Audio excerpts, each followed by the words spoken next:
Welcome, early birds. We had a bet. I lost. I thought we were going to be talking to each other, which I was looking forward to. So it's just added icing on the cake that we have so many of you here this morning. So I'm delighted to see you all. Our topic is intersectionality and interdisciplinarity. And I have subtitled it, Reading Intersectionality Here and There. So in framing this conversation, I attempted to create a framework that was broad enough to include the variety of interventions that our panelists will make today, and to include a variety of discursive goals that we hope to accomplish in the conversation. Reading intersectionality invites a conversation both about what intersectionality as a framework reads and how intersectionality as a framework is read. So as theory, intersectionality is built from and out of tools of category and processes that have structured our thinking and our politics about power, about privilege, about subordination, and about coalition building. At its most ambitious level, I think of it as a prism or a metaphoric device to capture content and meaning that would otherwise remain dormant and unexposed under the weight of conventional thinking about identity, about politics, and about practice. I think of it as a way of bringing actors to review and to reconceptualize their relationships with power, with other groups, and their relationships with each other. Its metaphor pressed into service as a prism, or as a method of reading towards expanding possibilities, a template that's revisable and supple enough to be deployed in a variety of contexts. That's at its most ambitious. Now the question that we're going to talk about today is, setting these ambitions aside, how has intersectionality actually fared in the world of ideas and of politics? What has it uncovered? And how has it traveled and been analogized across differences? How might such a reading of intersectionality be operationalized across other politics? How does it travel in different discourses and arenas, and what kind of politics has it authorized? Now, the other side of the conversation more or less flips the script. Moving from what intersectionality reads, we want to consider how intersectionality is read, how it is received. What are the politics of theory building, if indeed we can think of intersectionality as a theory? And how do we assess the debate that it engenders? And I use that term with self-knowledge and reference. What is its relationship to a variety of theoretical prisms? Both those insights which informed its development, such as double jeopardy, triple jeopardy, womanism, multiple consciousness, third world feminism, and those that have emerged after intersectionality's articulation, such as co-synthesis, multidimensionality, and the like. The here and there that I added to the end reflects our interest in interrogating here, and by that I mean the intersectionality as it's articulated within CRS and allied discourses, and there meaning to capture across disciplinary boundaries and a variety of other institutions as well. One might call this piece the travels and the travails of intersectionality. Now, the travels are broad indeed. I noticed the other day when I was preparing for this panel an entry in the online encyclopedia on the internet of intersectionality. I have to confess it was somewhat unrecognizable, but interesting nonetheless that it requires some kind of mass definition. There are conferences, there are symposia, interesting too, more of those in Europe, where over the last few years alone there have been 3 symposia on the topic, workshops on the topic, and fascinating articulations of the theory/metaphor in a wide variety of social relations. It appears in UN documents, in human rights platforms for action. There are source books, there are tutorials for advocates and representatives. One can say intersectionality gets around. On the travail side, it gets around, but not without controversy. And a lot of it. The discourses are wide-ranging, from the universalists who worry that it leads to a nagging disaggregation over ever-regressing individualities, to those who worry that it doesn't provide enough space for variability. From postmodernists who worry that it extends the life of identity politics, to those who worry that it doesn't enable anything on the ground. To those who say it's all been said before, to those who say it moves incrementally, to those who say we absorbed its basic insights and we have moved on. So we have much to mine in this panel on a lot of fronts, the travels and the travails. Curiosities abound, which we want to interrogate. Now, I would be delighted to have this conversation absent any broader frame, but we are in a conference, and I think this particular discourse might be suggestive of a larger conversation, a turn, as we call it, in critical race theory, a turn that I think we're right to make. Now, our discussion invites a consideration of a range of dynamics that lay outside the four corners of any textual or conceptual analysis alone. The question might be how ideas travel, where they settle, how they are received.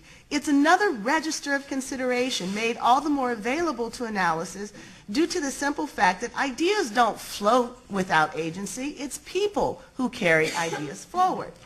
So there is thus always a sociology available to every idea that travels, a sociology that includes a range of practices in politics, institutions, and trends. One might say that, among other things, critical race theory itself is a sociology of particular ideas about race and race's interface with law, a telling, if you will, that seeks to denaturalize race by uncovering specific ways that a variety of actors in legal institutions, courts in particular, received, modeled, and reified certain ideas in a way that advanced some agendas and retarded others. It's now a well-established practice of CRT. We've subjected these reading practices to a range of critiques, including questions about intentionality. Are actors conscious or not of their agency and how they mobilize and deploy the concept race?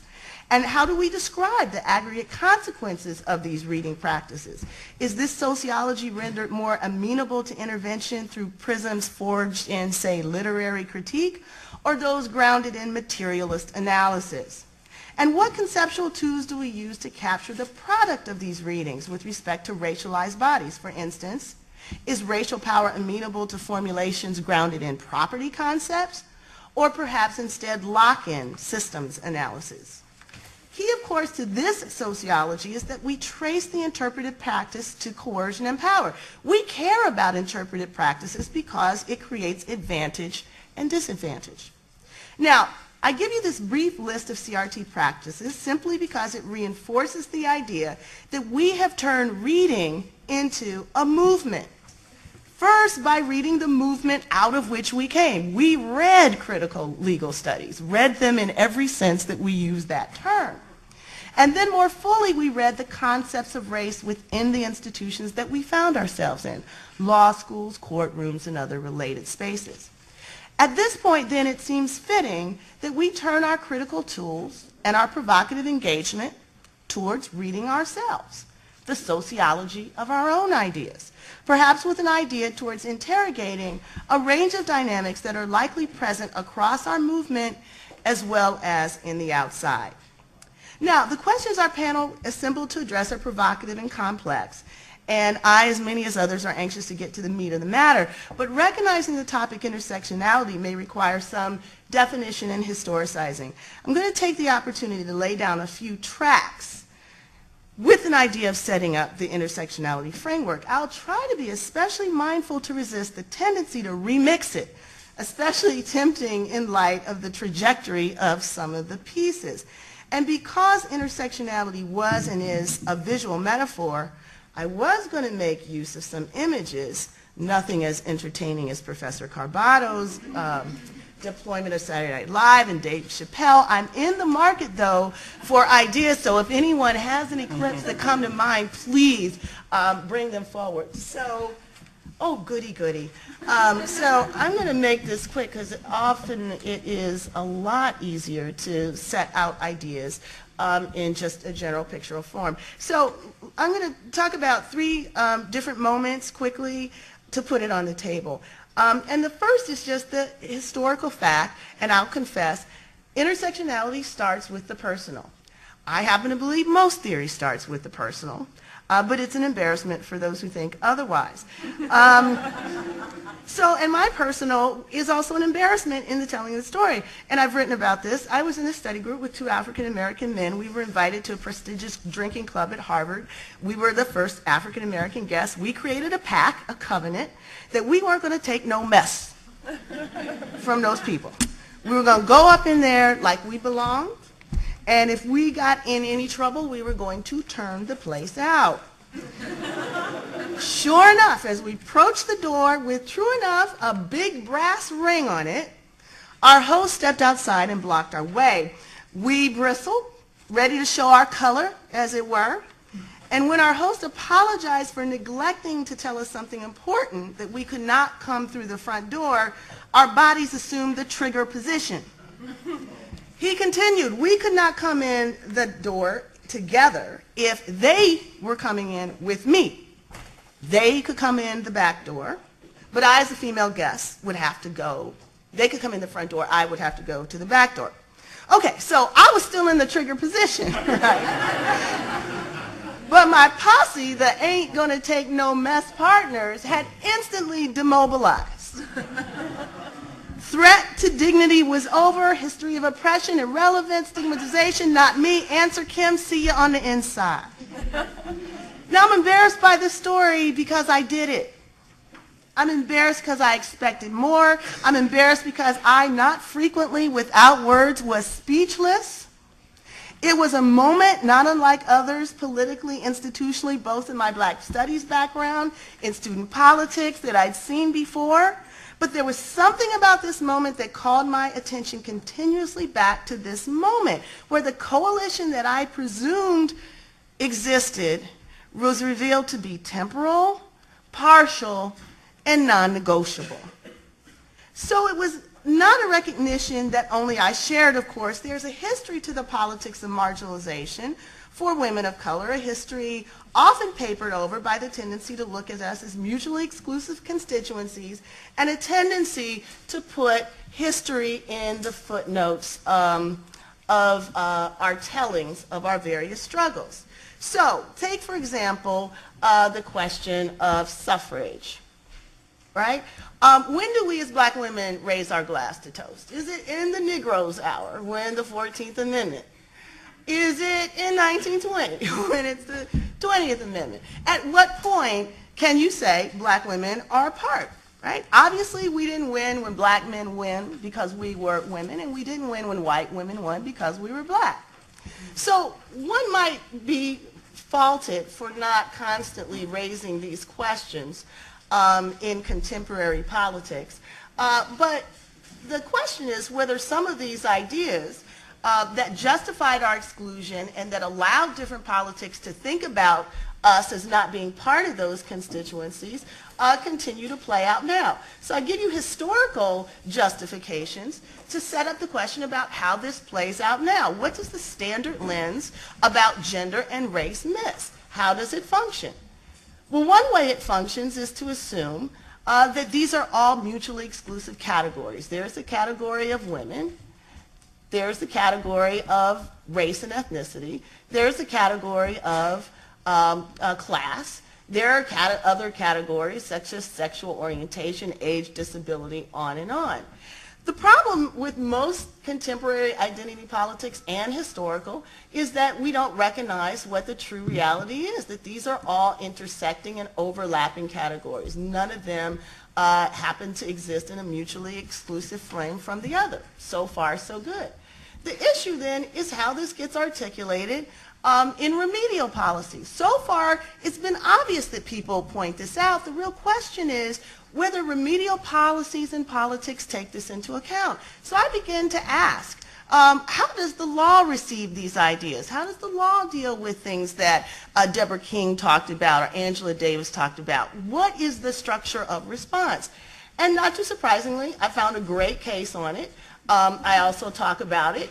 It's a case where African American women sued General Motors over the discrimination against them as black women. The court basically said, you can't bring this claim. Why? Because you can't prove that you were discriminated on the basis of race. Why not? Oh, we hire black people. They are just men. And you can't prove discrimination on the basis of gender. Why not? Because we hire women. It's just white women. So the major question that the analysis raised is, what do we do about the fact that black women fell through the cracks? What was the response to the fact that they fell through the cracks? The basic argument that the court said was, if we allow women of color to make their own claim, they'll get special treatment privileges. They'll get to be a special super class. Right? So if you can't fit your story into race and you can't fit it into gender, then we're not interested in your story. So I was trying to figure out a way of capturing a range of politics, namely the fact that this basic idea gets played out in the political arena. If we think about how gender and race is thought about, we think about race as an interaction between men over things, sometimes women. And we think of gender as an interaction between men and women, often white, over a range of issues that they consider gender. So what I was trying to initially do is think of an easy way of moving from the politics we're all familiar with, the discourses that seem natural to us, the ways in which these discourses exist as mutually exclusive, and to trace those to the moments where we know they intersect. So I'm a visual person. I was thinking about intersections and crashes. And so in my thinking about it, it seemed rather straightforward. Racism, sexism, homophobia, classism, they're all axes of subordination. As Doria said yesterday, they're natural. You don't really have to push much for the deep grooves of society to do their work on various people. The question is, what happens to people whose bodies fall in the intersections of those various dynamics? So the traffic is the dynamics of subordination, and intersectionality quite simply just refers to the place that women of color and others who are subject to intersectional subordination exist. So in my mind, the idea of the intersection is to illustrate where these policies and these politics converge.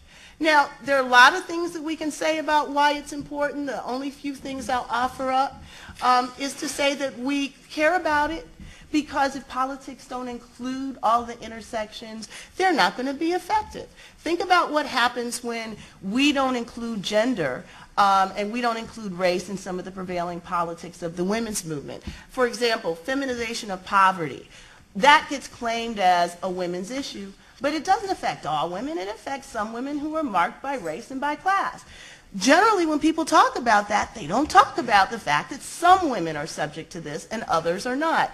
The same with respect to trafficking, for example, in the international arena. And then there's under-inclusion, the reality that some issues are gender and race specific, but because they only affect the marginal women, dominant groups don't take them seriously. So incarceration, fastest group of people being incarcerated are women of color. Is it a women's issue? Does NOW deal with that? Does any women's organization deal with it, even though it's a thoroughly gendered process? And the answer would be no. So we care about intersectionality because we care about inclusiveness, we care about remedial practices, we care about changing our language to be more inclusive. My question is, has intersectionality done that? Has it been received? Where has it gone? So with that, we have a distinguished panel of people who can move theory around like Rubik's Cubes. And I am delighted to have them with us. There are more extensive introductions to each of them in the panel material, so I'm not going to go into depth right now. But I'm going to start by introducing my colleague, good friend Russell Robinson, who will be followed by Alexandra Oprea, Sumi Cho, and then Dr. George Lipsitz.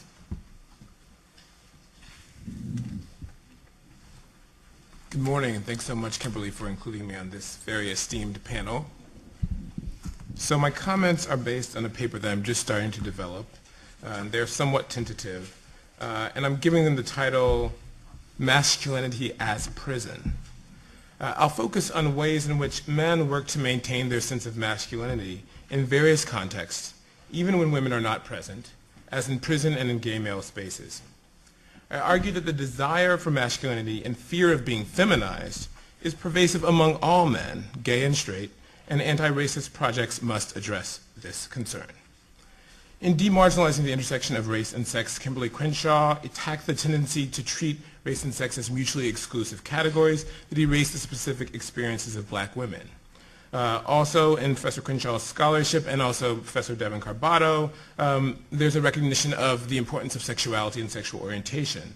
So another subordinated group that falls at an identity intersection is black men who have sex with men, or as health care professionals call them, MSM. And I think as I go further into the comments, you'll see why I'm distinguishing, or why I'm using a category that includes men that identify as gay and those that don't, but that all have sex with men. So in some important respects, I argue, heterosexist society, including some of the black community, views gay men as similar to women. Not identical, certainly, but there are some similarities that I want to point out. The idea can be traced back to the trope of the invert, which holds that a gay man is a woman trapped in a man's body. Engaging in same-sex intimacy is perceived as stripping men of their masculinity. They are fallen men and closer on the gender spectrum to women. The emasculation of men who have sex with men carries a special bite for black men because of the embattled nature of the black community and the patriarchal notion that black men must be at the center of efforts to rebuild it. And of course, Kimberle's scholarship has adeptly identified and critiqued this trend. So I want to underscore that black MSM are not only viewed as fallen men, but as enemies of black women because of the perceived need for strong black heterosexual families. As I argue in Uncovering Covering, my forthcoming article in the Northwestern Law Review, black MSM are situated alongside men without jobs, those who are drug addicts or drug sellers, men in prison, and men who date white women, all of whom are seen in some quarters of the black community as shirking their racial duty to marry black women. Now, we've heard this perspective in countless aspects of black culture. Pick up an Essence magazine, Ebony, Oprah just loves to go off on this topic. And if you go to a black barbershop or beauty salon, you can hear comments about this as well. My favorite example is an Essence article which was promoted under the headline, "Why Don't Our Black Men Want Us?" These articulations suggest that to be a black gay man is not only to affiliate with whiteness and be unblack, as Devin Carbato has written, but also to be anti-black. The desire to retain their standing in the black community and evade the perception of anti-blackness drives some men to pass as straight. But this strategy is also a dead end because such men are now understood to be on the down low, which is seen as even worse than being openly gay. Their failure to be honest about their sexuality creates what Essence magazine melodramatically called a deadly deception. Down low black men harm the black community, not through their selfishness, i.e. abandoning black women and the nuclear black family to live a gay lifestyle, a charge which is also leveled at black lesbians, I should note, but through a more sinister form of black male profligacy. These men are actively deceiving black women, it is often asserted, and exposing them to HIV. Thus, black men who sleep with men are framed as women and as opponents of black women. As enamored as the media is with the down low, and as successful as it has been in generating a panic among black heterosexual women, there is little evidence that black men are more likely to be closeted than white men or other men of color. Further, these media stories tend to flatten the complex experiences by pitting predatory, sexually reckless black men against innocent black women. This framing perpetuates several distortions. It trades on the stereotype of bestial black male sexuality. Despite the lack of empirical evidence that black MSM are less likely to use condoms and more likely to infect their partners. It completely erases black women who might knowingly sleep with a black MSM. This is erased as a possibility and erases black lesbian and bisexual women who apparently never lead down low lives. And it obscures the lives of openly gay black men, like myself. No consideration is given to how down low men structure the marketplace of desire by demonizing outness and equating it with effeminacy, and limit the opportunities for out black queer men to find healthy relationships. Nor do we see three-dimensional images of men who are said to be on the down low. There is little concern in these stories for their pain as people who feel forced to lead double lives and are often imprisoned by conceptions of masculinity. The sympathy that society has for Governor McGreevy, for Jack and Ennis in Brokeback Mountain simply doesn't seem to apply to black men, even though only black men are struggling with sexual and racial oppression. The decision to live on the low is often, but not always, an attempt to preserve one's self-conception and social status as a true man. A perusal of black gay websites shows a large number of men who consider themselves down low, bisexual, or even straight, although straight is sometimes spelled STR and then then 8 as a number. These men often emphasize that they hate punks and femmes and want a male partner who is unclockable or undetectable as gay. Now, I should note that similar expressions are found on white gay websites, even if the articulations are slightly different. For instance, many out white men seek straight-acting boyfriends. I hate that term. So related dynamics operate in the context of prisons. Prisons, I argue, should be at the center of anti-racist work because black and brown men are disproportionately incarcerated, and the injuries they suffer ripple throughout the entire community. And this is, I think, looking to prisons and looking to the conditions there is consistent with Professor Matsuda's call to look to the bottom. So according to the Department of Justice in 2003, 93% of federal inmates were male. Blacks made up roughly 40% of federal prisoners, and 32% were of Hispanic ethnicity. At the top of the prison hierarchy is a group that is defined by a successful and continuing refusal to be sexually penetrated. They are called, quite simply, men. Ironically, most of the inmates in this group secure their status as men while penetrating other men. Now, of course, you know that in normal, in the outside world, that would mark them as gay, but the rules differ in the context of men in prison. So this same act, penetrating a man, and coupled with the refusal to be penetrated, secures status as a man and many privileges. Even being in the equivalent of a same-sex marriage, which happens not uncommonly in prison, does not unman an inmate so long as he is doing the penetrating. The man in the marriage is called the daddy, who is supposed to protect the feminized partner, who is called the catcher. The catcher also does wifely chores, such as keeping the cell clean. He's expected to obey the daddy, even when the daddy trades him out for sex with other men. And the daddy, in return, is supposed to defend, even with his life, his partner. As these obligations suggest, these relationships are treated quite seriously by those in prison. In fact, there are more men in search of a catcher than there are available catchers. Stephen Donaldson explains that the interdependence of the daddy and catcher can facilitate emotional intimacy.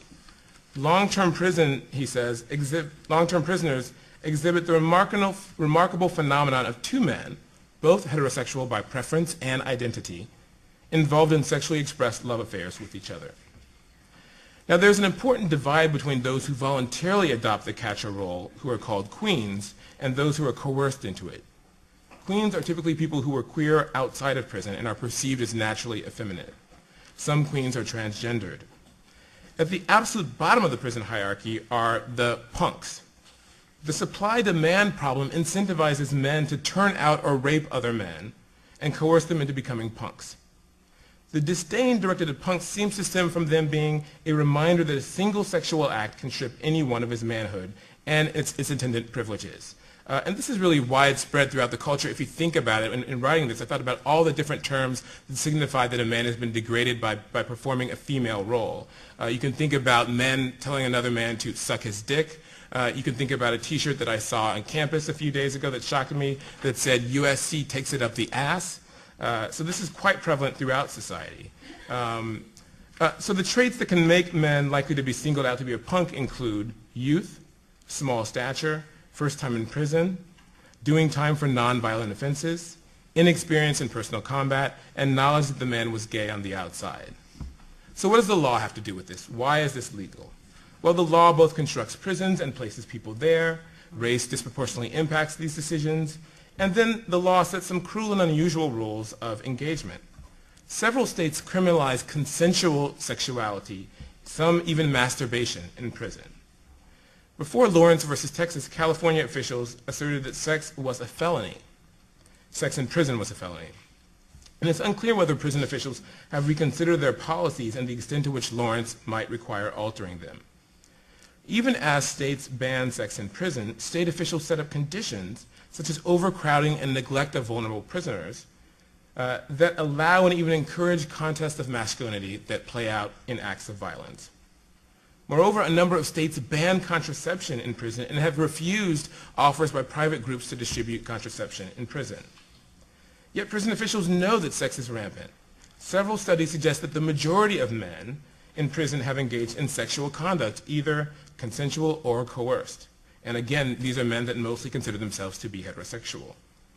But we also know that HIV is likely to flourish when men are regularly having unprotected intercourse. This mixture of restriction and indifference sets up a vexing dynamic that impacts black and brown communities. Men who identify as heterosexual engage in unprotected sex with men, yet they don't usually see this as changing their sexual orientation. And prison may alter the sexual practices of these men once they re-enter society and resume relationships with wives and girlfriends. We don't know how often prison experiences awaken a taste for intimacy with men and perhaps for unprotected sex that persists even after the man resumes his heterosexual relationship. And we do not know how often these men have HIV but don't know it and unwittingly pass it on to their female sex partners. The stereotyping of HIV as a gay problem may make it seem irrelevant to men who do not see themselves as gay and have no connection to gay culture. In addition, many of these men go into prison as nonviolent offenders but engage in violence to secure their masculinity. This pattern of abuse might very well continue once they're released and impact the women in their lives.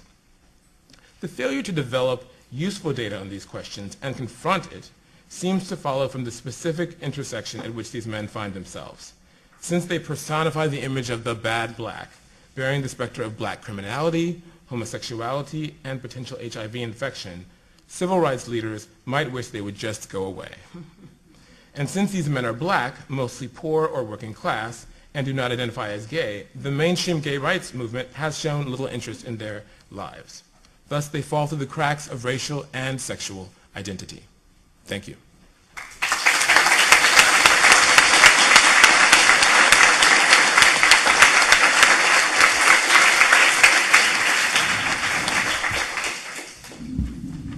Hi, I'd like to thank Professor Crenshaw for including me on this panel. I keep thinking that someone's reined in somewhere and their plane is stuck, and so I'm pretty much here in someone's place. But so it's really an honor to be on this distinguished panel, and I'm going to be discussing just how intersectionality has been pretty much very useful and key to my work as a Romani feminist. And I guess before I go into that, I should say that Roma are pejoratively known as gypsies. Sometimes folks think I'm talking about Italy when I say Roma.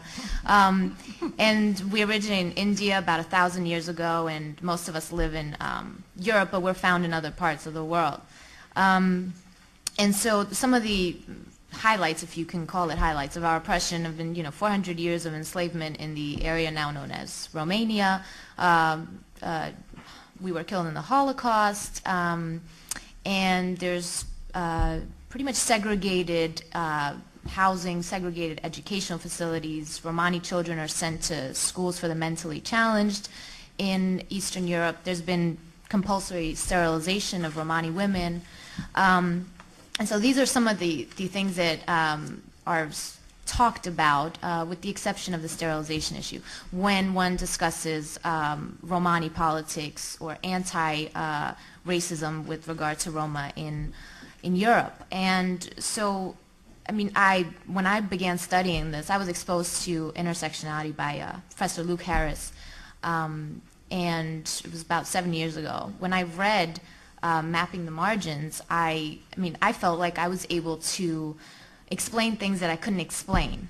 And so it gave me this new lens through which I could view oppression. And so I started using this, as an activist, and I was very gung-ho about it. And so I began talking about, how oppressive the virginity cult is in our communities, about how child marriages are, pretty much oppressive, and things like that. And then, and I've had a couple of reactions from Romani male activists that weren't really favorable.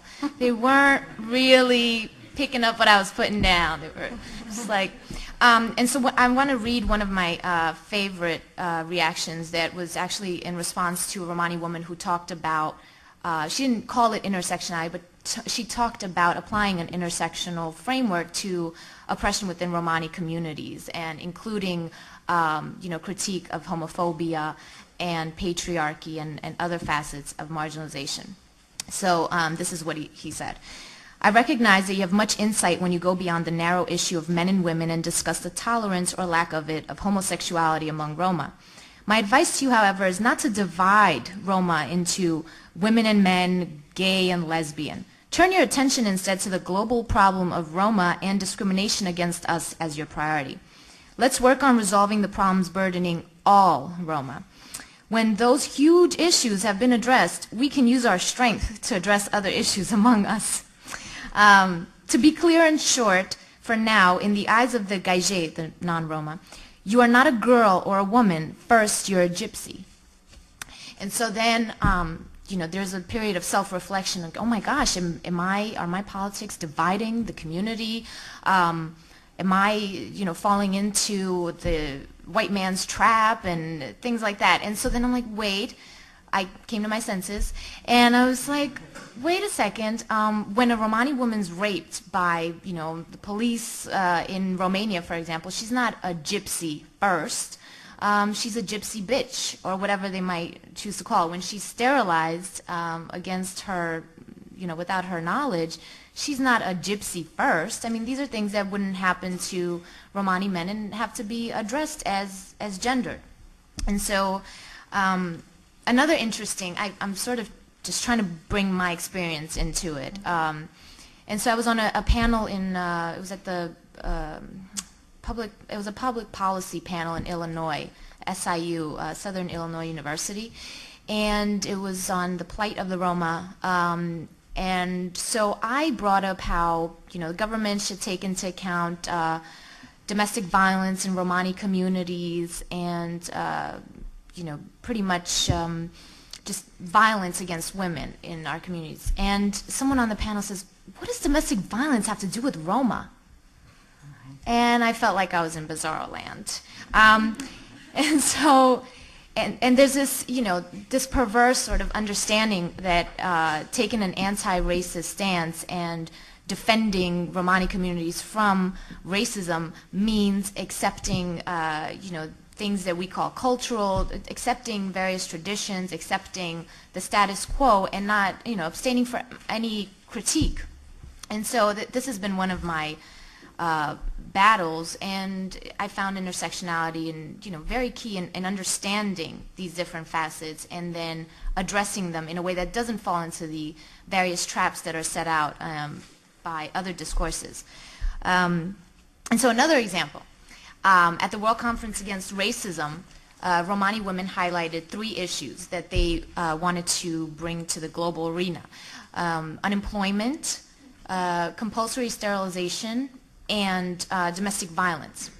And the male activists were okay with unemployment, clearly, and with the unemployment issue, not with unemployment, but and sterilization was okay too because it was sort of conceptualized as an affront to the community, right? So a type of genocide and trying to wipe us out.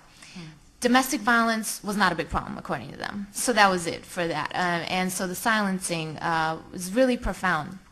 And So it just sort of brings me back to a point made yesterday about how, you know, these theories being connected to things on the ground.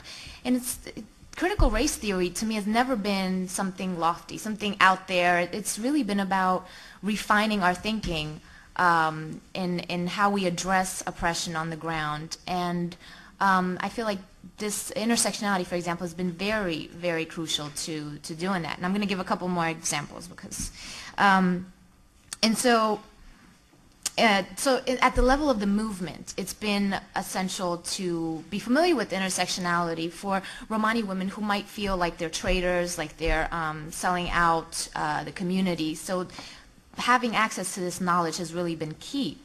And then at the level of data, when I wrote The Erasure of Romani Women in Statistical Data, that was out of frustration that I wanted to write papers about us in college, but I could never find where Romani women fit in. When I did find reports that talked about Roma and non-Roma, they never disaggregated by gender.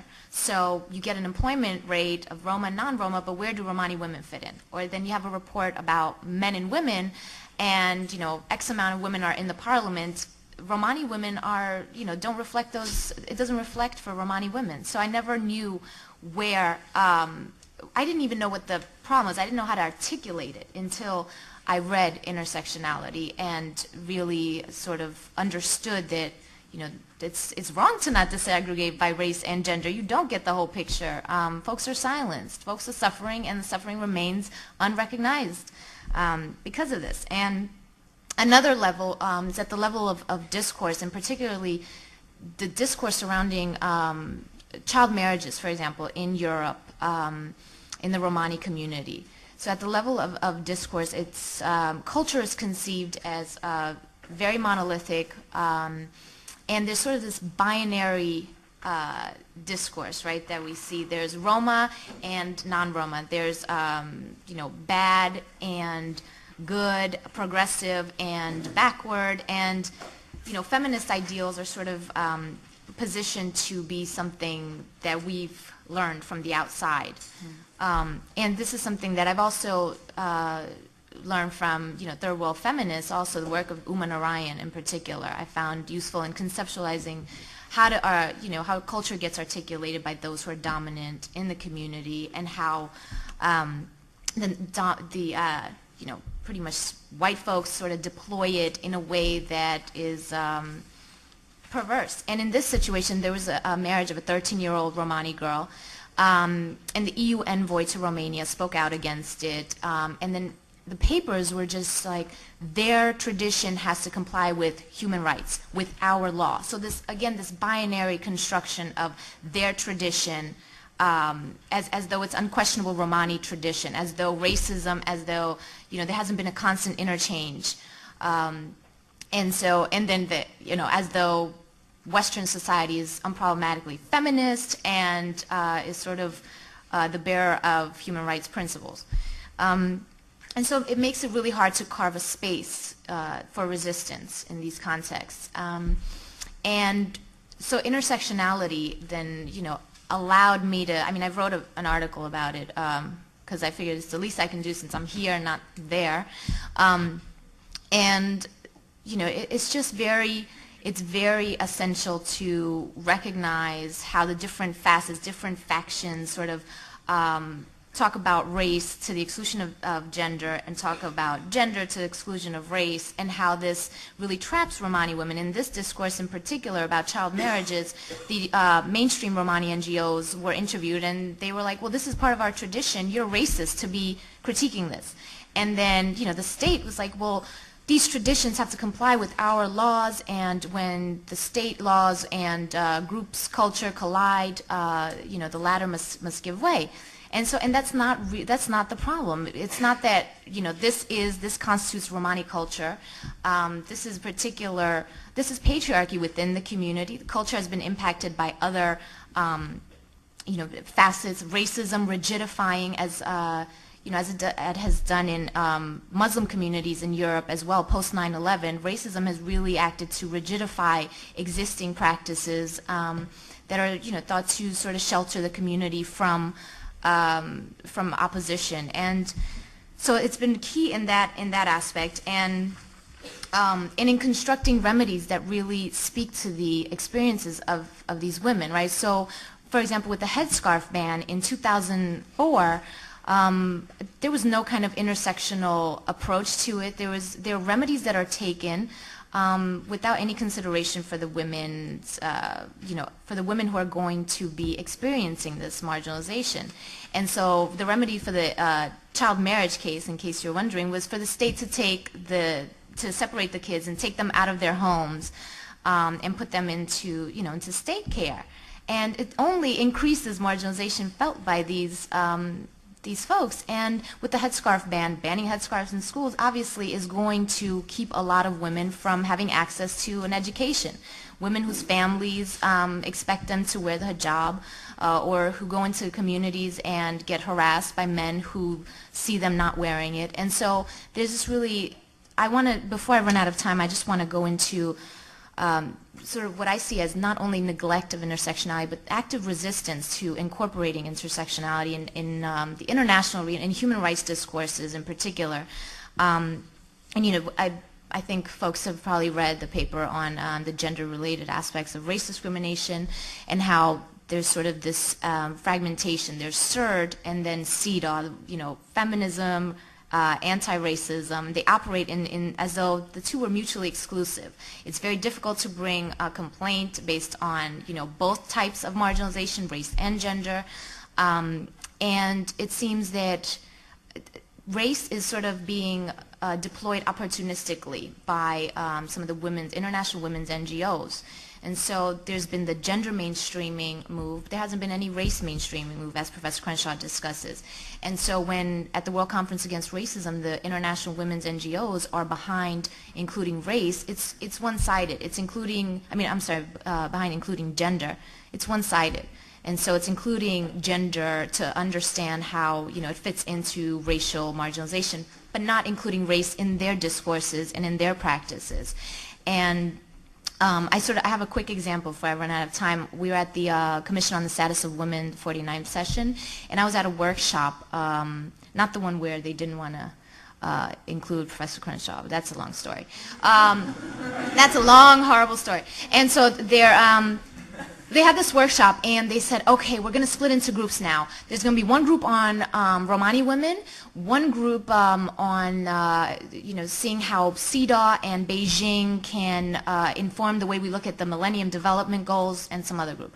And I said, wait a minute, what if someone is a Romani woman and wants to work on those issues, and also wants to see how it can inform the larger discourse on the Millennium Development Goals? Or if there's a woman of color in a Western context who wants to see how the concept of underdevelopment can also be applied in the North and in the underdevelopment of communities of color and women of color in particular. And they said, well, you know what? It's a small room. You can just go from one side to the other.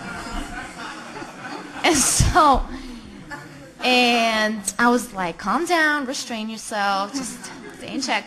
And so I feel like that really sums up how this discourse is treated. You're expected to sort of run from one side to the other. You're not really embraced. And I suggested another group on figuring out how intersectionality can inform, how we can incorporate intersectionality into these understandings. They said it's too complicated. It's too complicated. So I think I'm going to end now. That's it.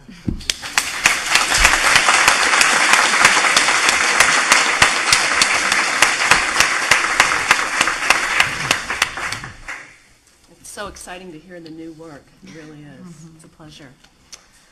Well, I think it's so fitting that after a career of feeding racial pornography over the airwaves to eager audiences, a steady and satisfying diet that insulted and demeaned the dignity of communities of color, as well as frequent assaults against gays and lesbians and Jews. It is so fitting, is it not, that Don Imus was finally undone by strong African-American women of the Rutgers basketball team.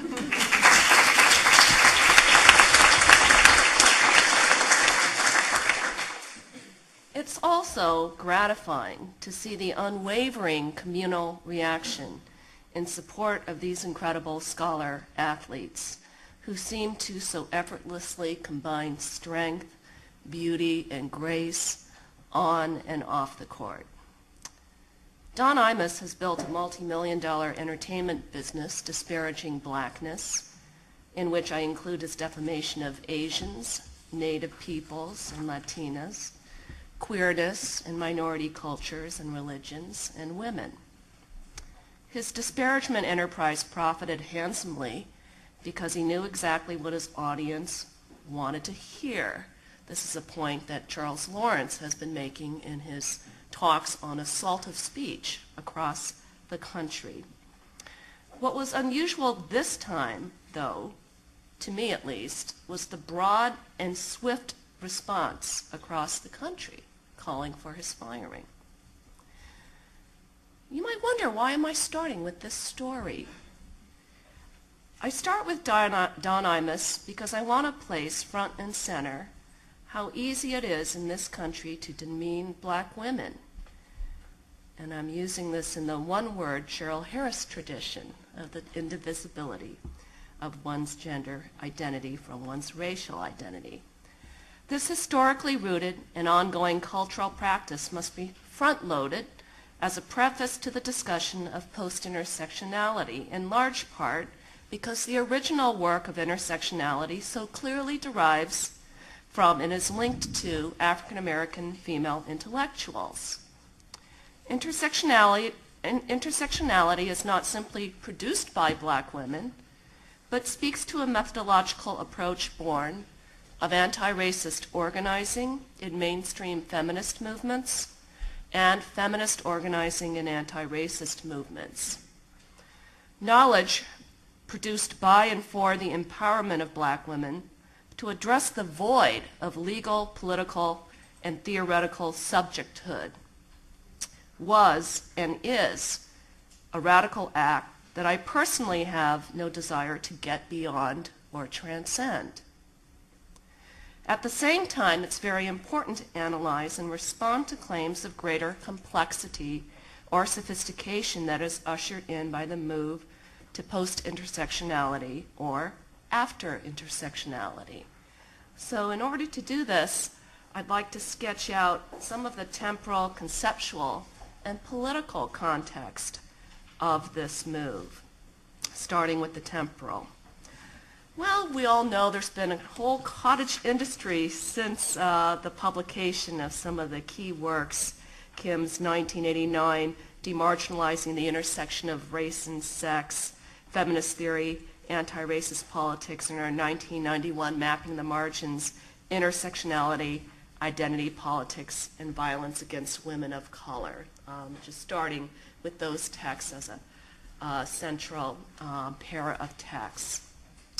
The earliest work immediately following in what I'll call the intersectionality elaboration genre were works by fellow travelers, women of different colors and cultures, who felt that the intersectionality frame spoke to them and sought to apply it to a slightly different context, often to a slightly different power dynamic.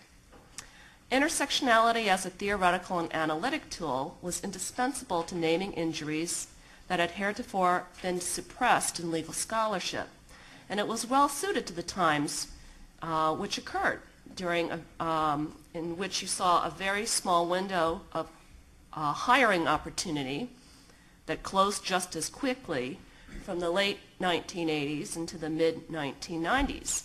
That was made possible by national movements for diversity in law schools. Intersectionality was well suited not only because, once stated, its insight of the void was so powerful, but also because the frame and the method was culturally compatible with the initial wave of early adopters. The early elaborators captured only partially, for example, in the Critical Race Feminism anthology edited by Adrienne Wing, may not have improved much on the theory, but at least provided an epistemological answer in the affirmative through the method of intersubjective verifiability that intersectionality had analytic and political relevance for more than African American women. Around the same time, in the mid to late 1990s, another group of critical scholars were engaging intersectionality, but much more skeptically. Noticing the failure of intersectionality proponents to interrogate seriously the implications of sexual identity and heterosexism upon their analysis, Darren Hutchinson spoke for many gay, lesbian, bisexual, and transgendered, queer or out-crit theorists. By 2000, a number of symposia had been sponsored across the country that sought a different set of axes to discuss intersectionality, axes of race, sexuality, among the like. This new project both acknowledged and rejected intersectionality by adopting what Peter Kwan coined post-intersectional modes of analysis, whether it was via co-synthesis, interconnectivity, multidimensionality, new complexity theories, symbiosis, etc. Part of the skeptical stance must undoubtedly be also rooted in the ill-recorded history of the critical race theory workshop, the last of which was held around the time of one of the first symposia centering the conversation on race and sexual orientation that was held at Hastings in 1997. The last workshop for critical race theory was held right around the same time. And the systemic inability of many at the last critical race theory workshop and the outright refusal of some, mostly male members of the small workshop format, to see the centrality of sexuality to race projects was indeed painful, frustrating, depressing, and shameful, especially since the centrality of gender's relationship to race projects was embraced at the outset and quickly became a hallmark of critical race theory's canon. But let's be clear, at the time of the final workshop and the rupture, the lead originators of intersectionality theory were no longer attending the workshop, in large part because they previously had departed because of the inability to reckon seriously with the question of sexual orientation. So let's shift to the conceptual now in terms of looking at what are the conceptual distinctions between the two approaches. Perhaps the publicly unknown, admittedly partial perspective of critical race theory workshop's demise provides better socio-political context for the skeptical stance towards intersectionality. It may also explain the post-intersectionality movement lines of conceptual demarcation. And I can identify at least three very briefly. One is that post-intersectional approaches claim to move concepts to a systemic level as opposed to a more individual level. Second, that post-intersectional approaches claim to interrogate how systems of oppression reinforce one another and understand how forces of various identity axes are interrelated and not conflicting phenomena. And finally, that post-intersectional approaches sought to distance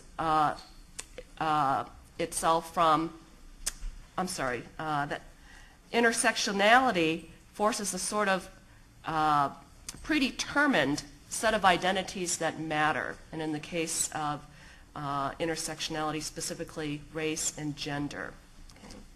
Okay. So how should we understand these criticisms? In terms of the systemic critique, I think, going back to engaging the work, this one, to me at least, is pretty easy in terms of it is very hard to say that intersectionality did not engage a systemic critique, in terms of looking at the ways in which black women are rendered invisible by legal, political, and cultural structures.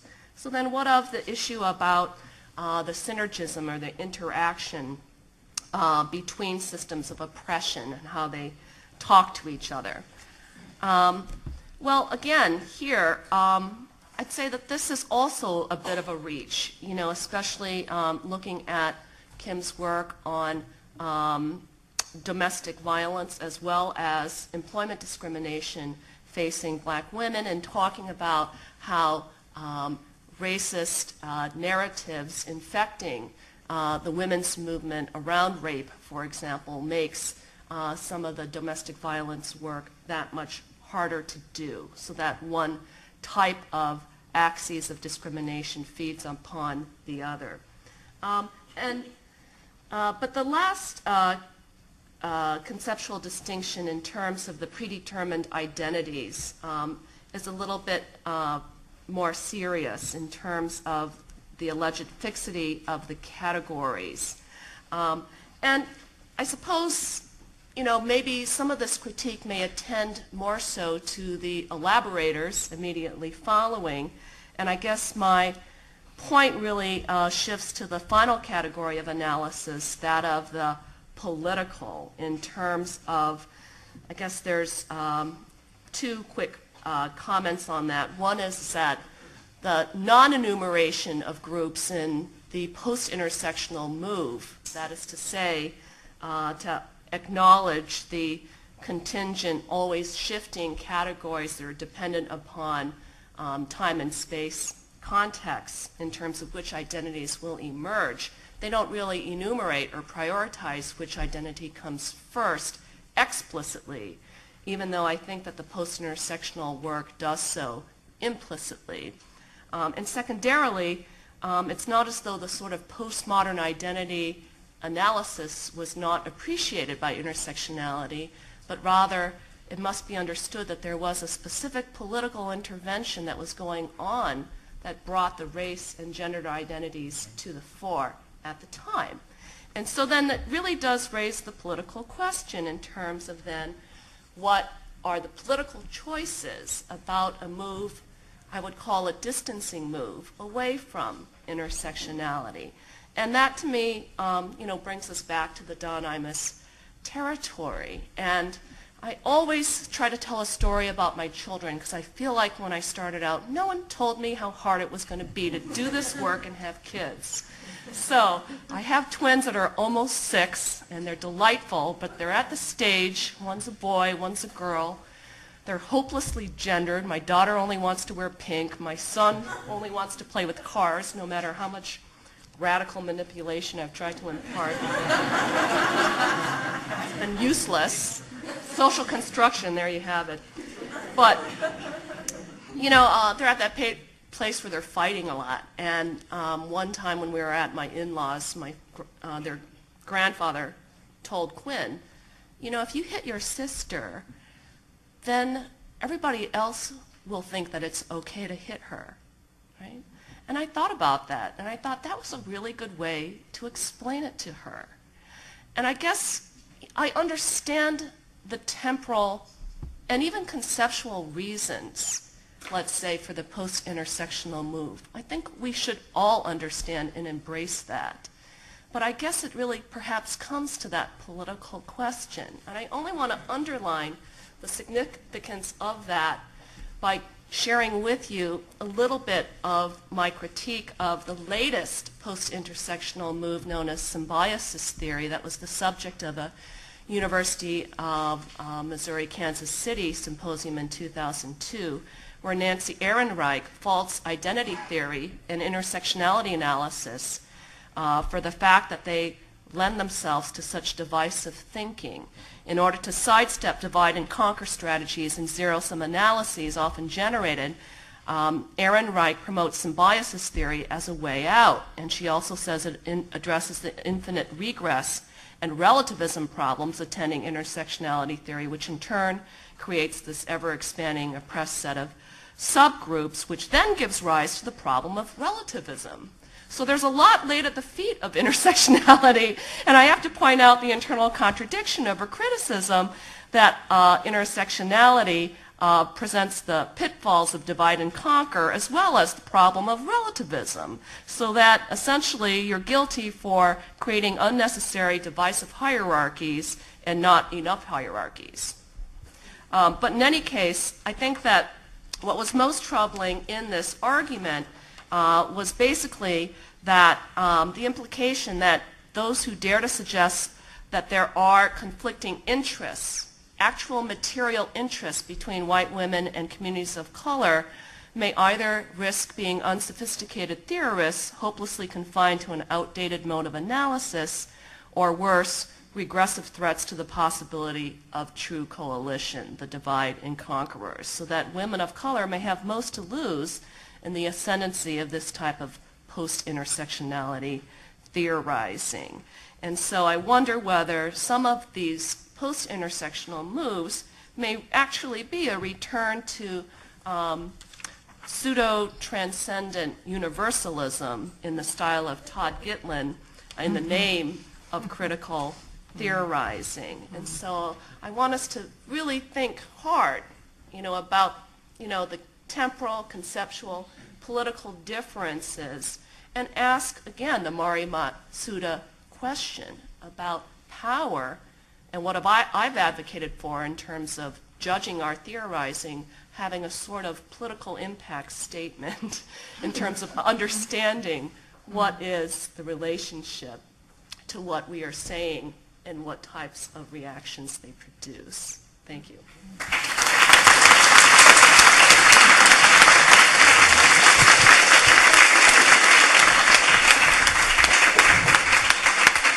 Well, I'm so grateful to be on this panel and at this conference. There are a lot of things we want in life, but one thing we never get enough of is being around serious people who think that there's important work to be done and that it's up to us to do it. And so I'm so pleased that the discussions we've had this morning, yesterday, and that I'm sure we're going to continue to have. I guess I ought to say that unlike many of you, I'm not a law professor or a law student. I don't read the law. I don't know the law. I don't watch LA Law. But if there are any complicated legal questions that you have about my presentation, I promise I'll write them down and bring them up on my next duck hunting trip with Antonin Scalia and Dick Cheney. Rob Walzer, who teaches musicology here at UCLA, always says that scholars are always looking for a microphone, but what we really need is a hearing aid. And I think that the great concept of intersectionality that Kim has introduced to us, and not just Kim, it's a product of women of color feminism, the differential consciousness of Chela Sandoval, the hybridity, heterogeneity, multiplicity of Lisa Lowe. It comes out of people who are good listeners, who are able to understand the freedom dreams of aggrieved people and the strategies and analyses that they've devised to deal with the circumstances that they didn't ask for, but then some way have to find their way out of. And I think that we often think about intersectionality as a response to racial nationalism or to gender essentialism. And I think it's fair enough that part of what women of color feminism has done has helped us to see the limits of too facile solidarities of sameness and the ways in which they can become dictatorships that suppress the creative and necessary divisions that exist with any aggrieved group. But I think we also ought to understand that the movements, the social movements that I think gave birth to women of color feminism are never quite as simple as they're remembered in retrospect historically. The late and greatly missed Chris Iajima used to say that for him, the Asian American movement wasn't about who you are, it was about what you believed. It was a way of entering a movement that was changing society. Carlos Munoz remembers the Chicano movement not as a mystical movement of racial essentialism, but as the opposite, as the discovery that Chicanos were a binational, mixed-race people of Iberian, Indian, and African and Asian descent, and working through those differences to create a kind of coalition that produced many different optics on power that coalesced around the idea of Chicanismo. And Angela Davis remembers the Black Power movement of the Black Panther Party and other race-based movements, not as a way to imagine that there was one way to be black, but as a fight over the constitution of blacks as a people, as a way of arguing that blackness should have a political rather than a biological definition. And that political definition had to do not only with unity and opposition to oppressive white supremacist power, it was also about the black radical tradition going back to slave rebellions, going back to abolition democracy, where, as Vincent Harding reminds us, on a slave ship, it wasn't enough to break the chains. It was necessary to learn how to steer the ship. And Harding says in Emancipation, Abolition, Democracy, it wasn't enough for freed slaves to become nominally free in a country premised on their subordination and suppression, but it was necessary to produce the 13th, 14th, and 15th Amendments, produce unity with poor whites that produced the first free education and health care and internal improvements for working people in the history of the U.S. And Angela reminds us that that kind of blackness is not a way of getting your politics from your identity, but just the reverse. It's getting your identity from your politics, from a radical race-based optic on power that is about blackness, but never only about blackness. And as we've been reminded on the panel today, there are, of course, groups that whose intersectionality is undeniable. And even the, what Chela Sandoval calls the consensual illusion of nationalism or essentialism may not be available to Romani people, may not be available to the Lumbee, may not be available to the Garifuna, whose intersectional identity is out front. But this is not necessarily a defect or a drawback. Again, Chris Iajima and others used to point out that one of the strengths of the Asian American movement was precisely because there wasn't one language, one religion, one national history. The politics had to be made in conflict, made out of division. Arguments had to be had, and those arguments didn't necessarily reveal weaknesses. They revealed unaddressed answers to the way in which power works. These groups produced unity, but I would argue never presumed, or at least never presumed for very long, that they had to have unanimity, that they found that they could organize on the basis of identity but not insist on identicality. Aimé Césaire of Martinique used to say, I'm not for a disembodied universalism, but neither am I for a parochial particularism. What I want is a universal that's rich with particulars, that involves the dialogue of all, the autonomy of each, and the supremacy of none. And I think that that history of identity stands behind the discussion of intersectionality, not just as an important, brilliant, original, and generative intellectual discussion, but as part of the shared history of social movements struggling for freedom and justice. And I think when we look at the scholars who have been able to brilliantly adapt the principles of intersectionality, they often come out of close conversation with community activism. I'm thinking here of Juana Rodriguez's extraordinary book, Queer Latinidad, in which she has this amazingly deft understanding of the multiple identities that have to be created for queer Latinas in San Francisco. But the core of that book is the second chapter on an organization called Contra SIDA por Vida, an anti-AIDS activist group that has to basically go through a long chain of identity signifiers in order to undo the damage done by the identities imposed on people by inequality and injustice. And in this case, she picks up on Judith Butler's argument that the names by which we're called never quite apply to us. But in answering them, we work our way through to something, Butler says, that resembles agency. So we're never totally defined by that term, but our struggle against that term opens up new possibilities of identity. The term can neither be evaded or embraced. It has to be struggled with and against.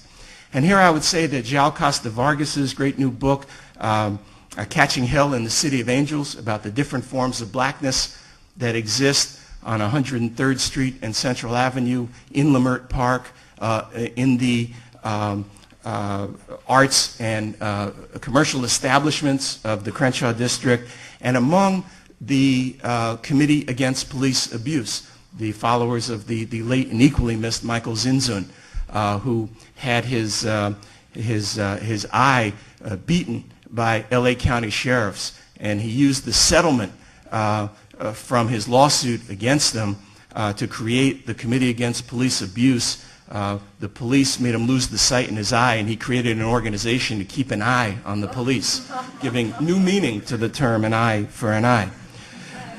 Ruth Wilson Gilmore's amazing book, Golden Gulag, about how the mothers reclaiming our children found an unusual kind of unity created by the injustices of the mass incarceration of youth of color. The work of Al Geddes and Larry Nesbitt following the organizing of the Midwest Treaty Network and the Native American spearfishers in northern Wisconsin, Julie Say's work on environmental justice activists in New York. All of these people look at intersections, but they're dangerous intersections. They're intersections where the stoplights don't work. They're intersections where there are collisions. But precisely because of that, people negotiate their ways toward acknowledging their injuries, but not reducing themselves to those injuries. And constantly what they claim is we're more than our injury. Our injury teaches us how we think society ought to be reorganized. The Oneida poet Roberta Hill says, I had to learn that their fear of the dark is not my identity. You have to answer it. You can't evade it. But on the other hand, you can't be so locked in it. You lose sense of a broader sense of social justice. And here I want to emphasize what my colleague Howard Winant and Mari Matsuda and others emphasized yesterday, that struggle is an important part of this. And struggle doesn't always take place out of unity. We don't magically agree with one another just because we have the same grievances or the same enemies. But that can be a great resource. And the people who are engaged in struggle have something to teach us. The anthropologist Nancy Lurie says that when Chief Joseph of the Nez Perce Indians, often described as the last tribe, to surrender to the U.S. Army, she says when Chief Joseph said he would fight no more forever, he never said that he wouldn't sue. And in those lawsuits, in litigation, agitation, education, legislation, there is a form of identity making which is social and systemic, which is about steering the ship and not just breaking the chains. And I think that it causes us to look at communities who, of course, are often not in rooms like this, who are often not on this campus. When Munir Ahmad was giving his extraordinarily moving description of Guantanamo last night, toward the end of his talk, he reminded us that we may be surprised and shocked by Guantanamo, but I don't think Okinawa is shocked. I don't think Haiti is shocked. I don't think Palestine is shocked by Guantanamo. That the situated knowledge of power that aggrieved groups have around the world can be very important for those of us who are scholars.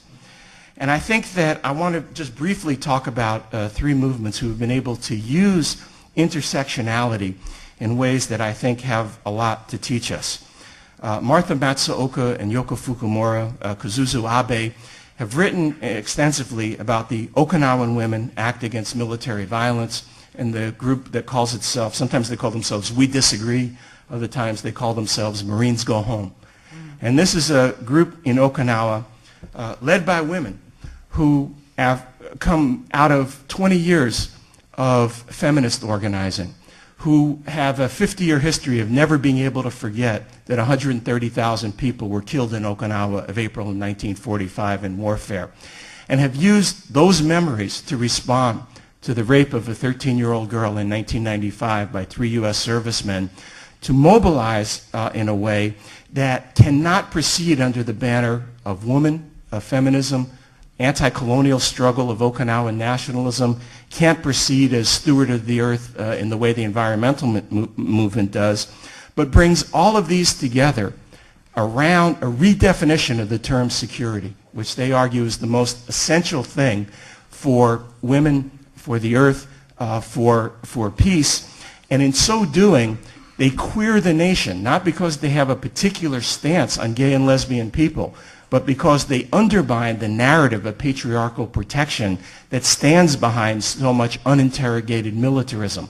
They queer mourning because they enumerate the injuries done in warfare without trying to create a new class of victims out of revenge and retribution.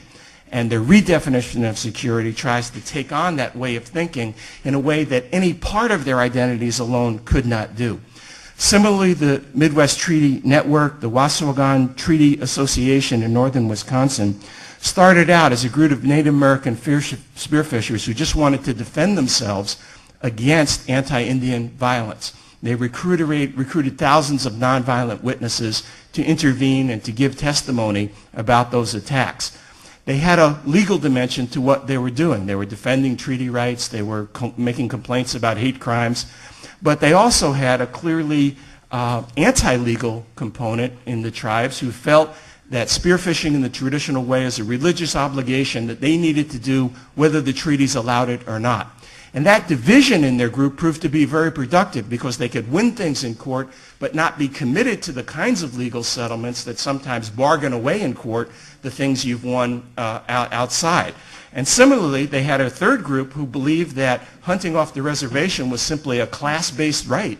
It had to do with the criminalization of subsistence that connected them to poor and working class whites in their area. I also want to conclude by thinking about May 1st as how we did last night, that we shouldn't underestimate the massive refusal of the citizen alien distinction that Professor Ahmad talked about being so pernicious last night, that was embodied in a mass demonstration against H.R. 4437, but also in favor of a multinational, multiracial, multilingual America, not just America the country, but America the continent. Now I want to conclude by picking up on something that Kim said. She said she didn't want to lay down tracks and just remix. But I can't help myself. I want to do that because in 1973, many of us in this room were singing along with Roberta Flack and Donny Hathaway, Where is the Love? 30 years later, the Black Eyed Peas are singing, Where is the Love? And it seems like we sing the same song, day in and day out. Social struggle requires of us a maturity, a discipline, a persistence that I think many of us fear that we may not have. And I think we fear our own weaknesses and we fear our own divisions. But we ought to be aware, as Stuart Hall always points out, that hegemonizing is hard work. That the people in power have to send out the ideological dog catcher every morning to round up all the strays. And the next day there's another passel of loose mutts running around. And so while we're singing, Where is the Love? And in 30 years from now, we'll still be singing it when the Black Eyed Peas have their own theater in Branson, Missouri, where they sing, Where is the Love? While we sing, There is the Love, our activism, our intellect, our artistry might make it possible to force our enemies to sing a different tune, maybe Who Let the Dogs Out?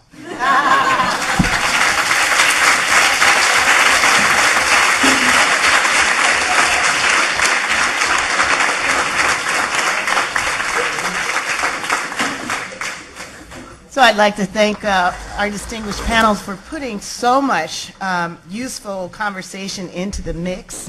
And speaking now of the remix, here's what I want to now be free to do. One of the reasons I did not want to try to remix is that I wanted to present more or less a stable set of ideas that wasn't seen as defending against the projected sort of critique. So now I feel free to remix. Thank you for that. So I have a range of questions. I wasn't going to direct them to particular folks, but I'm just going to throw them out. And while I do that, I want to invite people in the audience who have questions to come up to the mic. So this is period of time for you to gather your thoughts. I also want to invite the panelists to generate comments or questions with each other. So consider this a brief intermission as I throw out some questions. I was really struck and fascinated by Russell, your description of a whole alternative universe in some ways, and a universe that is in fact somewhat familiar. And then the punchline, of course, at the end is this exists totally at the margins of the politics and the agenda set by both the civil rights movement and the gay rights movement. My general question, and again anyone can address this, is pointing out the marginality, the marginalization, the politics of exclusion a necessary step, and if so, what comes after? What is our hope and what is our political aspiration in pointing out the marginalization? I mean, that was initially a belief that sort of saying, look, when you speak for the group and you don't in fact incorporate, that that's supposed to move in some way. But it doesn't always. So what do we theorize? What is our thought about why it doesn't move and what has to happen for that to happen? I was also struck by the use of intersectionality, and particularly the structure of racial discourse for issues having to do with Romani. And one of the reasons why this is an interesting conversation is in the context of the World Conference on Racism, there was often a debate about whether the frameworks that had been developed and were most closely associated to racialized peoples actually was counterproductive to apply to questionably racialized contexts. So I'm particularly curious about how and if this debate comes up inside Romani communities, and particularly if the histories of some of these ideas are available to people who are resisting the idea of incorporating intersectionality. I really was quite interested in the political impact statement of theory that Sumi laid out, and I'm really interested in how to incorporate that idea into a practice within critical race theory and outside. So what might be some modes of encouraging the idea of talking about political impact statement? And I'm also interested in what we think about a critique that's out there a lot called the politics of recognition, which I would see sometimes as being lined up in a different space than the political impact statement. Political impact statement addressing what differences make to particular political action. Politics of recognition arguably might be, am I in the mix? Do I see myself? Right? Do we accept that as a description? If not, how might we think about those differently? How might they interact with each other? For George and also Sumi, I really was debating as well whether to mention Don Imus. And here's an interesting question that's coming up. So, of course, in the debate about whether Don Imus was guilty of doing something that any ordinary rap artist hasn't already done, there's a huge controversy about whether hip-hop itself has authorized the kind of imageries and representations of African American women. It's an interesting parallel to the conversation about Michaels when he used the N-word, and there was an opportunity for those who were critical of the use of the N-word in popular culture to point out what it authorized, and others to say to put these articulations on the same plane is to do violence to what hip-hop artists are doing, and to equate that with a long history of racist denigration and epithet throwing. I'm interested in whether this is the same debate. I'm interested in whether people are going to line up similarly. I'm interested whether the gender specificity of this moment is going to differentiate that debate from the debate that happened over the N-word. Finally, there is the question of what is the universal. Is the universal a sum total of all the particulars? Or does it try to be something more than the sum of its parts? And are we concerned about questions of infinite regress, which was always a question that's raised about the political utility of taking particularity and trying to make broader claims based on that. So that's the intermission. You don't have to answer any of these if you don't want to. And if there are other questions that people would like to ask, please come up to the mic. Well, I'll take a I'll take a stab at the first question, and that I think that two strategies that might be useful, at least in this context, and this is part of the reason why I wanted to look at prisons in terms of answering the question of what comes after you point out the marginality of particular people. I think two strategies that may do some work are pointing out the interconnectedness of people. And I think that's where, you know, as messed up as the sort of down low debate is, it is looking at the relationships between black men and black women, And I think that maybe that can be reframed in a more productive way to understand how there is interconnection, and you can't sort of think about what happens to men in prison and not realize the effects on the broader racial community. I think a second strategy that may do some work in particular context is seeing the fluidity of identities, of certain identities, and certainly you see this with sexuality in prison, where these are men that came in identifying as heterosexual, and despite having experiences that would mark them as gay in the outside world, don't embrace that identity afterward. And so I think it just shows how, thinking, well, we know who the gay people are, and we're not concerned about them, is a mistake, because depending on the context, identities can shift. So those are just a couple of preliminary thoughts. I should answer a question that you posed, sort of my way. I think if I understood the question correctly, well, part of it was, I guess, how Romani communities view the issue of race in the context of intersectionality and how it's received within activist communities. I think that many are strive to learn from the civil rights movement because they saw the parallels between enslavement of blacks in the U.S., enslavement of Romania, saw those parallels, segregated schooling and things of that sort.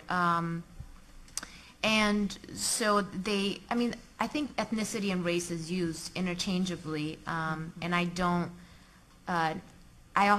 see ethnicity as being applicable to the situation of Roma in Europe. Ethnicity might be relevant for Hungarian minorities in Romania, but because Romani folks are a visible minority, I'm a very light version. I just have to put that out there. So because they're a visible minority, and because you can notice a Romani person through dress and through skin color and other identifiers, I feel that race is, sums up, racialization sums up that part of the experience. And I think that intersectionality, in the context of the World Conference on Racism, I think that there was, debate of whether caste should be included, and how similar it is to race. And, I mean, at the end of the day, call it caste, call it race, the repercussions are very similar. And so whatever the marginalization of Roma based on their, background is called, whether it's ethnicity or race, I think that intersectionality can, sort of encompass either one. That's it. Real quickly, political impact statement. I'll give you an example. I think Angela Harris has stated that she wishes that she might have written the race and essentialism piece a little bit differently in terms of her engagement with Catherine McKinnon, and that perhaps maybe that might have even been not quite such a public drubbing, if you will, because there were problems with it. How do we engage one another, when we disagree, but we are still trying to develop a movement? And I think that that's part of it, but you have to also acknowledge how the sort of corporate form of producing knowledge pushes us into that direction, because we have to be very original and new, right? And so if you take away all what my friend Terry Smith calls the racial emoluments to our job, the racial trinkets that are dangled in front of you, how much of the distancing moves would we see from one another? Like my work is so new and so different and so brilliant from yours that I'm not even going to mention it.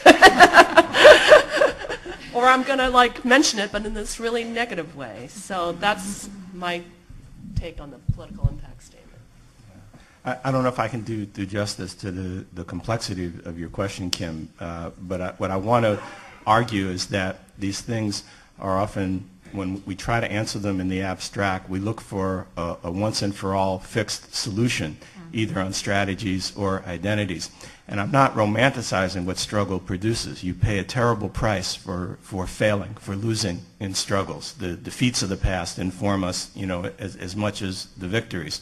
But I think both the defeats and the victories are dangerous if we let them stand by themselves and don't see how they might be recombined in the present to look for unexpected affiliations and unexpected antagonisms.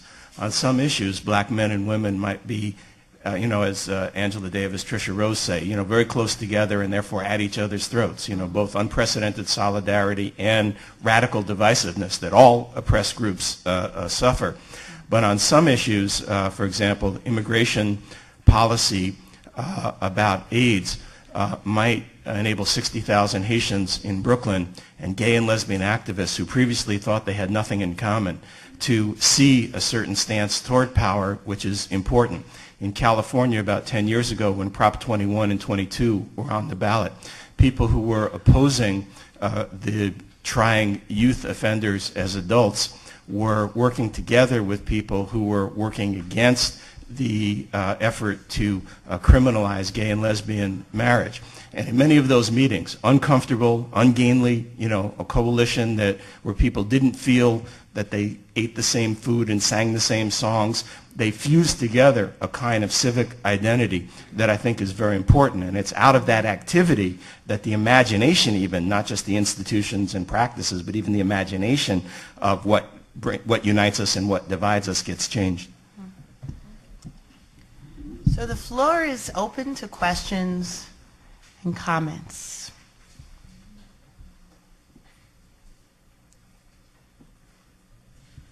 And remixes. And remixes. Not all at once.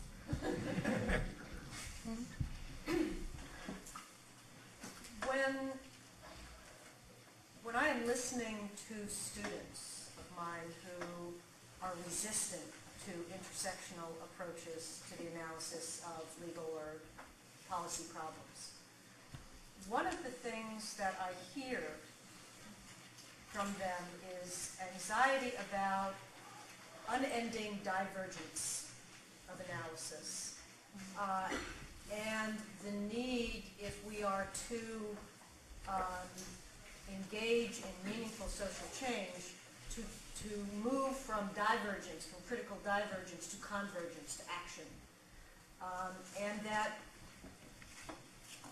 we have trouble moving from the one to the other. And we work very hard at strengthening the muscles of divergent critical thinking, only to watch the other sets of muscles atrophy. And I would like to hear your thoughts about that. And in that regard, I want to just mention something that is making it hard for me to even hear, because I'm faced with this problem and I don't know what to do with it. I've been here since yesterday at noon, and I am scared to death trying to figure out what I'm going to do when it's my turn to speak. Do I make a fuss about the platform being inaccessible? Do I just stay down here while everyone's up there and act as if I don't see it? What would be involved in taking the resources of time and effort to move the darn thing down to the floor, right? And as a white, relatively privileged woman, how dare I even think about taking those resources? I'm not really a person with a disability anyway. Maybe I am now, but I wasn't a year ago, and maybe I won't be another 3 years from now. So I could spin out, right? And it keeps me from thinking. How do we grapple with that? How and when do we decide to stop critiquing, stop trying to educate each other ever more, in ever more refined ways, and act? Well, if we can overcome racism, sexism, militarism, I'm sure we can move the platform down to the floor. And it's good that we do so. And in some ways, your question answers, your statement answers your question in some ways. Is it divisive to say a discussion that's aimed at not foregoing the value of the broadest possible conversation should have the broadest possible conversation? Well, it might be annoying, but it's not destructive to that aim. In fact, it's very helpful. It might be embarrassing. It might be handled badly, on either side. But to say this is the work that we're doing, that by making ourselves infinitely open to critique, we're not more divided. We're better fulfilling the argument that we don't want a false unity, that is outlined in the Romani case, that, we'll be first, you'll be last, and when we take over, we'll take care of you, down the road, because we're being hit over the head by 6 baseball bats. But the one called anti-Romani prejudice is a little harder than the one called sexism, and all of that. So, it's valuable to have this, and I think this is the problem of a model that imagines either a kind of essentialist unity, that somehow we're all going to be down and there's going to be one, and that unity itself will win us our freedom. No group is ever united enough to win freedom by itself. And the very divisions within that group provide the basis for connecting ideologies to other groups that will enable freedom, precisely because power doesn't work one group or one identity at a time. That's why we come up with intersectionality. It's not out of a purity that we want to address everything. And tactically, I think you're right. This can be a terrible problem. I have students, at UC Santa Cruz, there were police officers stopping black males. And he said, well, we can't just have a demonstration against that. We've got to talk about Iraq. We've got to talk about these other things. And it became almost impossible to think about when is it the time to be together and when is the time to be apart. When do coalitions and intersections make sense? And when is there a strategic need to emphasize one thing? On the issue of domestic violence, men and women in a group might be deeply divided. But on voter suppression or driving while black, they might be united. And you don't have to solve all those problems to be united around driving while black or voter suppression. You can do that, and in the course of struggle, fight. Because, and this is what I think, years ago, Gerlach and Hein had this thing about how social movements work. And they said they're actually helped by having factionalism, because they're a check on each other. They bring more ideas out. They push each other to be more radical. They get into fights, and therefore, even though people are scarred by it, next time, they're looking out, and the platform then is on the ground and not, and not up here, and the aisles are wide enough, and, the hotels are set up to be accessible in that way. So I think that, part of this difficulty is that, of course, it's wrenching and difficult in the process of struggle. But actually, it's much easier to solve it there than it is in the abstract, where you say, should we be together or should we be apart? Can I just say that I think, for me, intersectionality has been misunderstood if it's understood to say that we're prioritizing race and gender and therefore we don't care about the podium, right? I actually think what it's fundamentally about, which I think is often misunderstood, is a demand for accountability, right? And what you just did was exactly that. You were practicing intersectionality in terms of a demand for accountability. You say that you're for inclusion, right, in your movement, and this is what I have to raise, right? And so I think that is exactly the letter, the spirit, the intent of intersectionality, in my opinion. I don't know, in terms of your students, do you get anywhere with strategic essentialism, which is really just the kind of theoretical manifestation of what people are doing in the movement, right? I mean, that stuff was being done, right, in the movement, and then just called strategic essentialism. Does that help in terms of? Oh yes. I'm not saying these are problems that can be addressed. Okay. Questions can be answered. But they do come up repeatedly, year after year after year. You hear the same concerns, the same fears, the same objections. This is a problem I would like addressed, because we get older every year, and they stay 21 and 22. I saw Chuck in the back.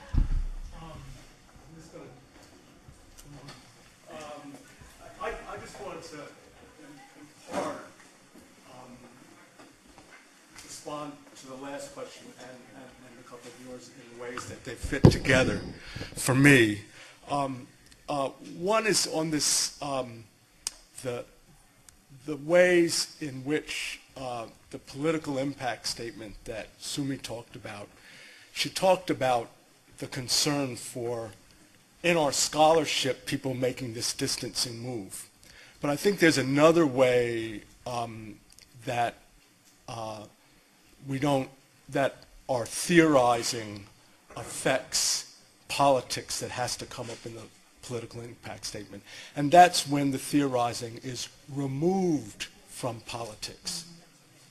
Not just that it's against somebody else, or like, and I think that this is also so that to the extent that we are not engaged in politics and reflecting on that engagement in our theory, we can't do the stuff that George is talking about, where the new ideas, where the struggle itself, where the conflict itself produces the ways in which the other question that you were talking about, which was what is our hope in pointing out marginalization? And I think that Russell responded very well when he said, in pointing out the marginalization, and again, this, anybody who reads Mapping the Margins knows that Kimberle said this in the very beginning about intersectionality, that one of the most important parts of it was for people to discover at the intersection and at the bottom, the places where most of the intersections were going on, i.e. the marginalized person, their own injury, right? The real understanding of their own injury. So by pointing out the marginalization, one thing that you can think about, and it's a problem that I want to raise, is how often, by pointing out the marginalization, one response can be, well, we just don't care about those people, right? So you have to do the extra step of pointing out the marginalization in a way that shows, as I think Russell's talk did marvelously, shows where we are, where our injury is in the injury of the people at the margin who've been pointed to. And I think that relates directly to the question that was just raised. Thanks, Chuck. I'm going to ask Nikki to make one last question, and then you all can respond to both of them. Thanks. You see, I got my nerve up, and then Professor Lawrence stood up here, so. Okay. And I was actually, it's kind of about pointing out marginalizations, and I'm really happy that Professor Cho, you started with this discussion about Don Imus, because I've been inundated with it, and my roommates want to talk about it. And so for the first time, they're turning the tables on me, because I come home every day and I want to talk about race, and they're like, we want to talk about it? I was like, no! And I don't want to talk about with them, because what I'm hearing in this conversation is a lot of, the first layer of conversation is, Don Imus, shouldn't have said this, thing that he said. And the women's coach of Rutgers and the Rutgers players got on and said, well, you stole our moment, and you don't even know us. If you knew us, you'd know we weren't nappy-headed hoes. And then, the next layer of conversation is about, well, this is offensive to all women. So I'm noticing even us as black women need, in order to have a conversation about it, to say, this is offensive to women in general. We almost don't have a right or feel too humiliated to say this is about how easy it is to degrade black women. This fits in line with stock stories that we tell ourselves about black women. And then the next layer of conversation is about, well, they're men. They're not mine. I don't see, but their men do the same thing. So it's about white women. It's about whether or not it's okay for white men to do the same as black men do. But it's not about, the marginalized group. It's not about black women. It's not about having a conversation about why it is that it's so damn easy to say something like that about black women. Because we all know it's not the first time we've heard it. It's just the first time we've heard it from that guy and gotten the kickback from it. Because it's not even the first time we've heard this kind of crap from him. So I guess my question is, I think there is a certain power in pointing out the marginalization there, just because it's, in a way, sort of a protest. It's so hard to do. But then sort of, assuming we get to a place where we can do that, what do we do in a context where he's going to have his job back in a year because it's free speech and we're all in the same playing field and Snoop Dogg and Don Imus are the same person? So, assuming we can get to the place where we can point out the marginalization, what does that actual pointing do for us? And then what do we do from there to get somebody to make a move, because my suspicion is nobody cares that it's that easy to denigrate black women. Excellent. So let's start in reverse order. You can respond to the question and hopefully give a final parting comment. So, George. Is that me? All right.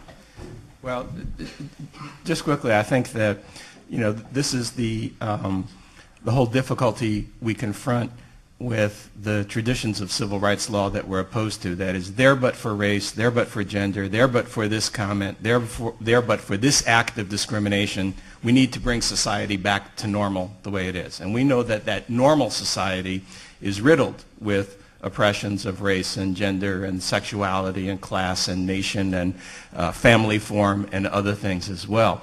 I think what the issue is therefore, it becomes very hard to even imagine what your demands are in this situation. As if Don Imus is fired and now there's no more recreational hate and black women, are treated fine.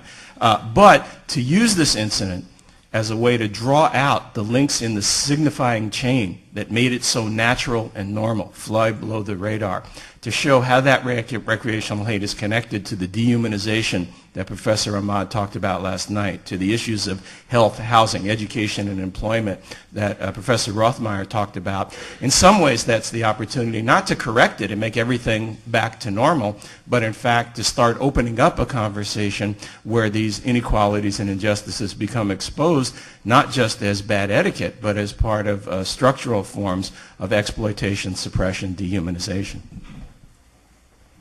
In answer to Chuck's excellent point, I had meant to say that it's very important for us to have not just an actual virtual engagement with theory, but an actual engagement rooted in politics, right? And I think too often we're engaged, especially trained and rewarded as graduate students, to have only an intertextual relationship to theory, right? Instead of one that is the more praxis-oriented theory informed by praxis and then back again. So I think that was a very important comment that I did not add on. I think the other comment, there was a great video on hip-hop industry and masculinity, and it makes me think of that with regards, I don't remember the title. Right. And I think what was very important was, talking about the corporate takeover of hip-hop in the early 90s that then, especially proliferated, the gangsta image, and actually how much of, the intersectionality is going on in terms of promoting, the heteronormative definition of hyper-black masculinity and whose best interests that's serving. I just want to contrast that with, if you think about, for example, in China, what is attractive and masculine in terms of culturally is so distinct and different, that, we can't even begin to think about, how it would be very different, in terms of how we would go about dismantling. But that's just to say that the homophobia feeds, the sexism and the racism as well. I think Nikki asked a great question, and I think the puzzling thing for me, and I think this connects the media interpretation of the Imus event and the down-low media construction, is that the people that would seem to be at the center of these disputes sort of drop out, and we're not even talking about them. Instead, the conversation spins off in these baffling directions. And I really think that we need to use these opportunities in terms of Imus and also in terms of Michael Richards I personally, as somebody that studies the media and race, I'm more troubled by the media's misinterpretation and misunderstanding of race that sort of come to light after these incidents than the actual incidents themselves. And I think that we need to talk about that so it's not over. I think we need to sort of understand how do we get to a place where on the Today Show last week, or I guess it was earlier this week, their whole issue was, is there a double standard? that black men are allowed to call women a word that white men can't call them. So that's how it's framed, and so there's a profound misunderstanding, and I want to try to unpack that in some future discussions. I actually wanted to respond to the first issue raised because I've been thinking about it. And it seems to me that intersectionality wouldn't respond by saying, oh, well, you would like the stage to be more accessible. You're a privileged white woman, you know, handle that.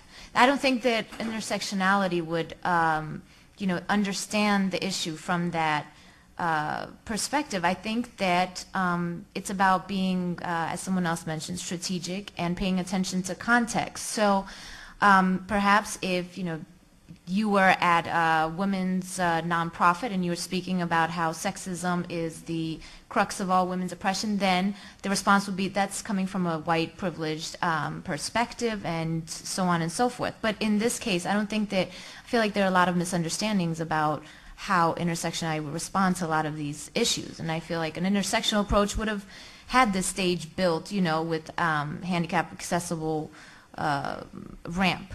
So I feel like perhaps we need to work more on driving home how intersectionality actually does respond to on-the-ground problems and isn't something that just keeps creating difference upon difference and immobilizes you and keeps you frozen from acting.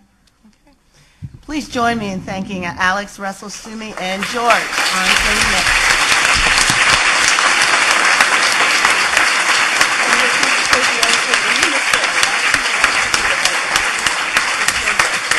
I want to thank Professor Crenshaw for moderating, and I want to thank all of you for getting up early for the 9 a.m. Panel. I want to just give you some instructions. If you pull open your programs, you'll see that we have our next panel scheduled. We're actually running about 10 minutes over schedule. And what I'd like to do is just, we want to still give you a break before the next panel, but we want to start the next one in about 10 minutes back in this room.